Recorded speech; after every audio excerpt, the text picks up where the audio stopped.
Hello everyone, magandang buhay sa lahat. Welcome back po dito sa aking Mathematics Tagalog tutorial. Sa video na ito ay papaliwanag ko po sa inyo on how to make conclusion and interpretation on the measures of variability. So this time, we are going to discuss how to interpret and make conclusion on the standard deviation and variance of a set of data. So let us say you calculated the standard deviation is 4.5. So what does it mean? Or if the variance is 2.75, what does it mean? Okay, so ipapaliwanag ko po sa inyo. At ito po ay part 2 ng aking discussion about conclusion and interpretation. So kung hindi po nyo napanood yung part 1 about interpretation of the result of range and mean deviation, pwede lang po ninyong puntahan dito sa playlist po ng ating channel. Okay, so before I present examples, ay i-recall muna natin yung definition ng variability. It refers to the scatter or spread of data around their central tendency. It indicates how the distribution is scattered above and below the central tender. So again, hindi po ninyo o hindi po kayo makakapag-conclude or makapag-interpret kung ano pong ibig sabihin ng variability. Okay? At sa figure, kapag i-figure natin, ito po yung figure or normal distribution ng variability. And again, we measure variability. We can use range, mean deviation, standard deviation, and variance. So, yung part 1 po ng aking discussion ay ito po, interpretation ng range and mean deviation. At ito na po yung part 2, interpretation of standard deviation and variance. Okay, so let's have an example. The following are the scores of two grade 8 students on their mathematics summative test. So we have this student A scores 15, 17, 16, 20, 18, and 17. And student B scores 12, 15, 7, 12, 17, 20. Okay. So mula po dito sa scores ng student A and student B ay ito po yung activity that we're going to do. Number 1, calculate the mean and standard deviation for student A and student B's score. Number 2, interpret what the standard deviation indicates about the variability in summative test scores for each student. And number 3, discuss the implications of these findings. Okay, so ito po yung ipe-perform po natin mula po sa problem na ito. Okay, kapag ginawa po natin ito, pinerform natin itong activity na ito or question na ito, yan na po yung conclusion and interpretation, okay, of standard deviation. Okay, so let's do for number 1 activity or number 1 question. Calculate the mean and standard deviation for student A and student B's score. So this time, hindi ko na po ipapakita yung computation po ng mean at ng standard deviation kasi itinuro ko na po doon sa aking previous discussion about calculating standard deviation. Ano po? So, as I recall, paano ba i-solve yung mean? 'Di ba yung pag-solve ng mean ay i-add lang po natin yung score and then divide by the number of scores. So for example, sa student A, i-add natin itong scores niya and then divide by 1, 2, 3, 4, 5, 6, divide by 6, yun po yung mean. Kaya yung mean po ng mean po ng scores for student A ay 17.7 at ang mean naman po ng student B ay 13.8. And sabi niya, standard deviation. So medyo mahaba yung computation. Hindi ko po ulit papakita yung computation kasi ang focus po natin ngayon sa video na ito ay conclusion and interpretation only. Okay? So hindi ko na papakita yung uh, computation niya. Okay, so ang standard deviation ng student A, if you want to calculate, ay 1.7 and student B, ang standard deviation ay 4.1.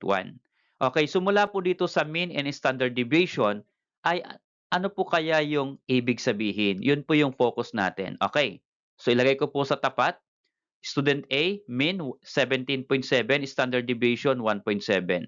At student B, mean 13.8 and standard deviation 4.1. Okay, so let's try to do this number 2 activity. Interpret what the standard deviation indicates about the variability in summative test scores for each student.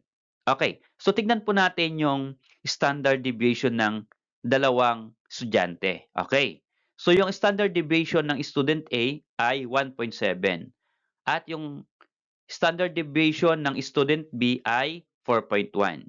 So mas maliit yung standard deviation ng student A compare sa standard deviation ng student B na 4.1. Okay, so ano pang ibig sabihin? Pag mas maliit, ano pong ibig sabihin? Or kung mas malaki, ano naman po kaya ang ibig sabihin? Ito lang po yan. Okay? Student A, lower standard deviation, 1.7, ito po yun, indicates very consistent performance on test. His performance is stable. So, ibig sabihin pala, kapag ang standard deviation ay mas maliit, ibig sabihin, consistent yung scores. Ano po ba ang ibig sabihin ng consistent? Ay magkakapareho o kaya ay hindi nagkakalayo yung score ng student A. Ano po? So notice here, tignan natin. 15, first score, second score, 17, dalawa lang ang difference. Then next score, 16, isa lang ang difference. Naging 20, apat ang difference. Yung 20, 18, and then 17. So medyo hindi gaanong nagkakalayo yung score. Yun po yung ibig sabihin ng consistent performance. Okay. His performance is stable. So pag sinabing stable, ay steady. Ano po? Hindi nagbabago yung kanyang performance. Okay? Kung matataas, matataas lahat yung kanyang score. Okay? So yun po yung ibig sabihin ng standard deviation na 1.7. How about naman yung student B? Ang standard deviation niya po ay 4.1. Student B, higher standard deviation, 4.1, indicates greater variability or inconsistent in test scores, suggesting fluctuating performance levels. His performance is unstable. Okay, so kapag mas mataas naman po yung kanyang standard deviation, kagaya niyan 4.1, so mas malaki po yung kanyang variability. Ibig sabihin, inconsistent.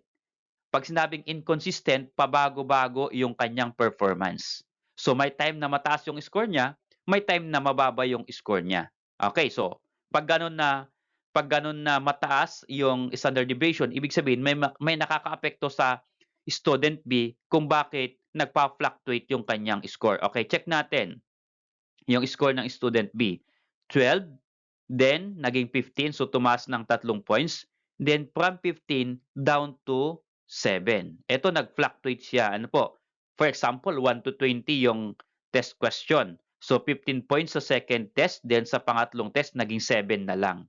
Okay, so ibig sabihin may problema dito kung bakit naging biglang baba yung kanyang test. Okay. So, yun po yung ibig sabihin ng standard deviation kapag malaki yung SD. Okay? Nagfa-fluctuate yung kanyang performance. Okay, so how about this number 3 activity? Discuss the implications of these findings. So ano po ba yung implications nun? Yung consistent and inconsistent performance. Ito po yun. Ito po yung aking simple discussion of the implication of findings. The results tells that the performance of student A on summative test is stable, meaning he do the same preparation for every test. While student B performance is unstable, meaning moving up and down. Student B do different preparation before taking the test. Okay, so yun po yung ibig sabihin. Ulitin po natin, yung result po ng student A ay stable. So, ibig sabihin, lagi po siyang nag-review for every test. Lagi po siyang nagpe-prepare. Okay? Kung ano yung ginagawa niya sa first test na preparation, ganoon din po yung kanyang ginagawa sa mga susunod. Or, sa discussion, yung unang lesson, naintindihan niya, yung sunod na lesson, naintindihan pa rin niya hanggang sa end ng different lessons, pare-pareho po yung pagkakaintindi niya. Okay? So, ibig sabihin, si student A ay nasa magaling na teacher kasi magaling siyang umintindi. Okay?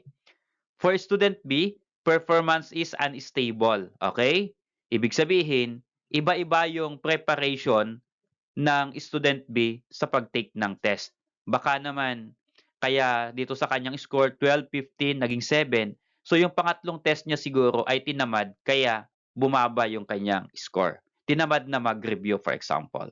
Okay? So yun po yung mga implications kung bakit kailangan pang isolve ang standard deviation, kailangan pang isolve yung mean. Okay, so yung findings na ito ay ginagawa po ng ating kagawaran ng DepEd para makita yung performance ng mga estudyante sa buong Pilipinas. Okay? At ito, ginagawa din ito ng by school para nakikita din ng teacher kung natututo ba yung bata o hindi sa kanyang pagtuturo. Okay, nire-reveal po yan ng standard deviation. Okay, for example, kaya yung student B ay biglang 7 na lang ang score dito, siguro yung technique na ginamit ng teacher ay hindi applicable sa student B, kaya hindi siya natuto, kaya mababa yung kanyang score. So yun po yung mga possible na implications po ng result ng SD for student A and student B. Okay, for number 2 example, the following are the heights in centimeter of two sections of grade 8 students. So ito po yung mga different heights ng two sections of grade 8. Okay, section A, ito po yung mga different heights in centimeter. Okay? And for section B, ito naman po yung mga different heights. Now, ito po yung ating gagawin for that problem. Number 1, calculate the mean and variance for section A and section B's heights. Number 2, interpret what the variance indicates about the variability in heights of each section. And number 3, discuss the implications of these findings. Okay. Unahin po natin yung number 1 question. Calculate the mean and variance for section A and section B's heights. Okay, so again, sa pagka-calculate po ng mean, di ko na po ipapakita kung paano po i-compute. Again, ang focus po natin ay interpretation and conclusion, hindi po computation. Okay, let us say, the section A, ang average height po ay, or ang mean height po ay 161.1 at ang section B mean ay 157.6. Okay, so medyo kung titignan natin sa result, ang section A ay mas malaki po yung average height. Ano po? Ibig sabihin, mas matatangkad po yung section A. Okay? At sa kanyang variance naman po ay ang variance po ng section A is approximately 55.88 at ang section B naman ay 54.27. Okay, taas ko po dito yung results of mean and variance for section A and section B.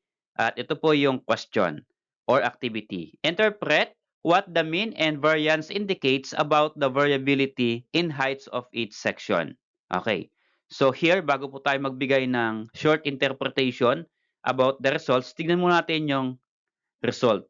So yung mean, ang section A, again, ay mas malaki compare sa section B mean. Okay? So 161.1 yung A at yung B na 11. Yung B naman po ay 157.6. So sa variance, ganun din po. Mas malaki ang variance ng section A, 55.88 compare sa section B na 54.27. Okay, but konti lang po yung difference. Okay? Mas malaki po yung difference ng mean. Now, if we're going to interpret these results, so ano po kaya ang ibig sabihin? Okay? Ito lang po yung konting interpretation ko about the result. Section A or section A's mean height is about 3.5 centimeter higher than section B. So if you're going to subtract the mean of section A to the mean of section B, ang difference po ay 3.5 cm. So ibig sabihin, konti lang po yung difference in mean of the two sections. Okay? And the variances are very close. 55.88 versus 54.27. So konting-konti lang po yung difference ng variance of section A and section B. So ano pong ibig sabihin niyan? Okay? Ito po 'yon. If you line up students from each section, both groups show roughly the same range around their means, but section A's line is shifted a few centimeters taller on average. Okay, so ano pong ibig sabihin ng interpretation na ito?